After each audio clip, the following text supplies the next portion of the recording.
Halo anak-anak, Assalamualaikum warahmatullahi wabarakatuh. Bagaimana kabarnya hari ini?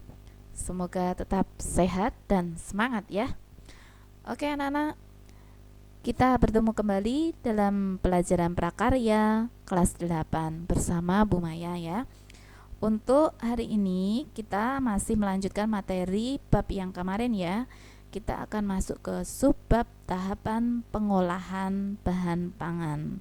Oke, apa saja yang akan kita pelajari? Siapkan buku catatan kalian, catat hal-hal yang penting supaya ilmu kalian tidak hilang ya. Oke. Kita akan belajar tentang alur atau tahapan pengolahan. Alur atau tahapan pengolahan ini fungsinya adalah supaya kita tahu apa sih yang harus kita lakukan mulai dari awal sampai akhir dari tahapan pengolahan. Oke. Bagiannya seperti ini ya anak-anak ya.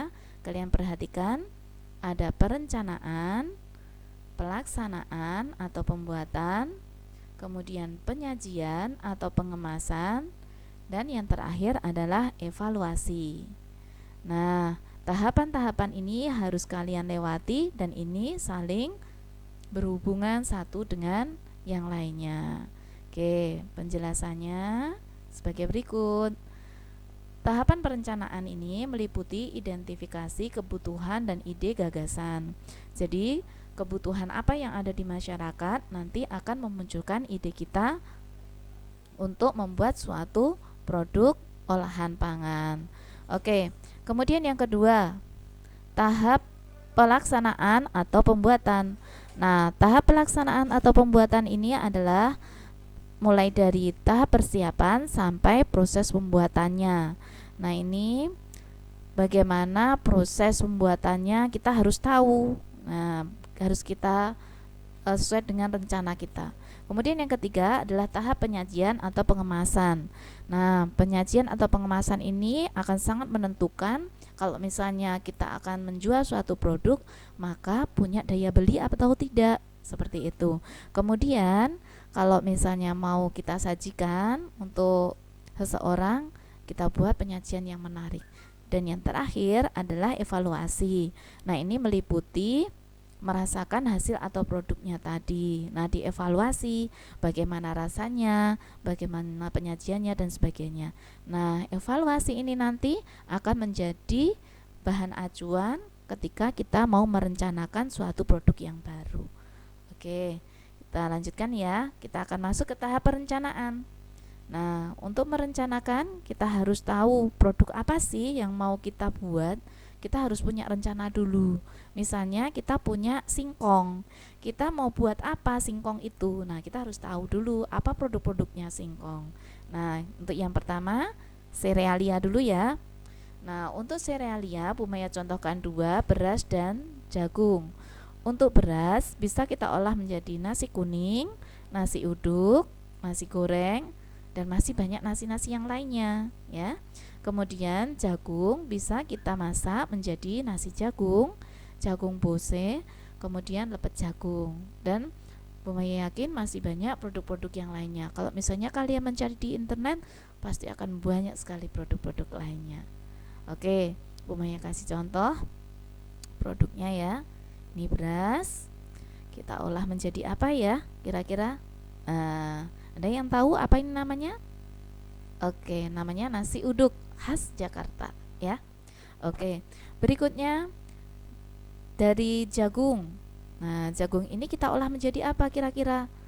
Nah, jagung bisa kita olah menjadi ini. Ada yang pernah makan makanan seperti ini? Nah, ini adalah makanan khas dari Jawa Timur dan juga Jawa Tengah ya. Oke, namanya adalah nasi jagung. Oke, next. Sekarang kita akan belajar tentang ini. Apa ya? Ini adalah gambar dari kacang tanah. Kacang tanah termasuk dari kacang-kacangan. Nah, coba kira-kira mau dibuat apa ya? Kita lihat. Contoh produk olahannya adalah kacang-kacangan. Contohnya adalah kacang tanah. Bisa kita olah menjadi kacang rebus, bumbu kacang, kue kacang, dan masih banyak produk yang lainnya. Kacang hijau bisa kita olah menjadi kue satru, bubur kacang hijau, bakpia, dan masih banyak lagi produk yang lainnya. Oke, next. Nah, ini contohnya kacang tanah ya, akan diolah menjadi, nah, kue apa namanya? Ada yang pernah makan kue semacam ini? Ya, ini namanya adalah kue kacang. Nah, beda sekali ya bentuknya ya. Kacang yang seperti ini sama kue, ternyata setelah diolah menjadi menarik ya. Oke, berikutnya. Ini kacang hijau bisa diolah menjadi kue juga ternyata. Ada yang tahu apa namanya? Oke, namanya kue satru. Nah, kue yang berasal dari kacang hijau. Kalau kalian pernah lihat Upin Ipin, nah Upin Ipin itu menumbuk kacang hijau kemudian diolah menjadi kue satru. Oke, berikutnya produk olahan. Nah, ini melimpah sekali di Indonesia, banyak sekali. Tahu ya anak-anak ini apa? Iya, singkong. Singkong kira-kira mau kita olah menjadi apa ya? Ya, banyak sekali olahan yang berasal dari singkong. Nah, ini mewakili umbi ya, anak-anak ya. Umbi kemarin ada macam-macam. Ada singkong, kentang dan sebagainya. Oke, kita lihat. Contoh produk olahan umbi, singkong bisa kita olah menjadi gedok, tiwo, singkong keju dan sebagainya. Sedangkan kentang bisa kita olah menjadi kroket, kentang crispy, donat kentang dan produk lainnya. Nah, Bu Maya kasih contoh 2 saja ya. Singkong bisa kita olah menjadi, nah, ada yang tahu? Nah, ini makanan tradisional yang berasal dari Gunung Kidul ya, tiwul. Nah, oke, berikutnya ini kentang. Ya, sudah tahu kentang ya, kita olah menjadi apa ini?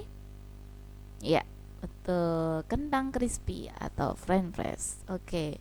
Berikutnya, anak-anak, pelajaran kita, materi kita hari ini hanya sampai di sini dulu. Kita merencanakan membuat produk olahan bahan pangan. Jadi kita masuk tahap perencanaan. Nah, pada tahap perencanaan ini kita bahas dalam satu pertemuan ini. Untuk berikutnya nanti kita akan membahas tentang bagaimana proses pembuatannya. Oke anak-anak, sebelum Bu Maya tutup, Bu Maya kasih tugas ya. Kalian kerjakan di buku tugas kalian masing-masing. Nanti dikumpulkan 1 bulan sekali oleh orang tua kalian. Tugasnya, berilah masing-masing 5 contoh produk olahan dari bahan pangan berikut ini.